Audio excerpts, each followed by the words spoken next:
आणि यानंतर एक ब्रेकिंग बातमी पाहूयात। बाळगंगा धरण घोटाळ्याची केस अचानक एका न्यायाधीशांकडून दुसऱ्या न्यायाधीशांकडे वर्ग करण्यात आली आहे। केस ही अचानक दुसऱ्या न्यायाधीशांकडे दिल्यामुळे आता चर्चांना उधाण आलेलं आहे। एसीबीने 2016 मध्ये ठेकेदार आणि अधिकाऱ्यांवरती ही चार्जशीट दाखल केलेली होती।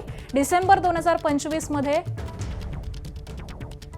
कंत्राटदार निसार खत्रीची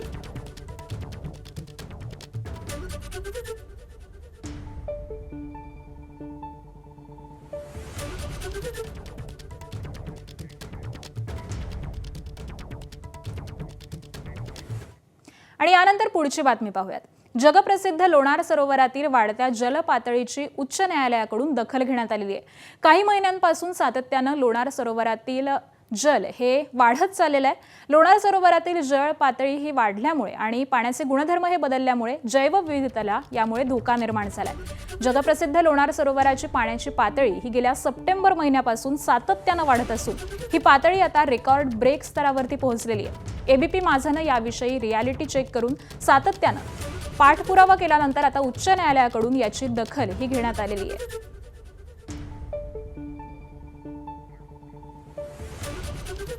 सुमारे 5,70,000 वर्षापूर्वी उल्कापातामुळे बुलढाणा जिल्ह्यातील लोणार शहराजवळ हे लोणार सरोवर, खरं तर अतिशय लाखो वर्षापूर्वींचा इतिहास या सरोवराला आहे।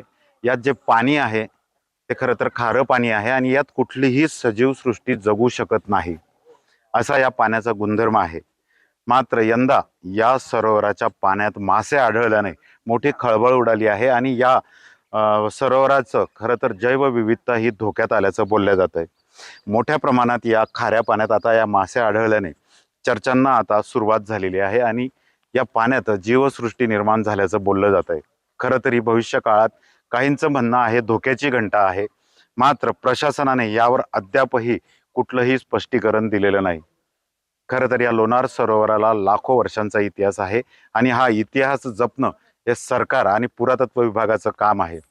या सरोवरात मासे आढळत आहेत, मात्र कुठल्याही शासकीय यंत्रणेने याबद्दल अद्यापही स्पष्टीकरण दिलेलं नाही। हे खरं तर सरकारची अनास्था बघितली जाते।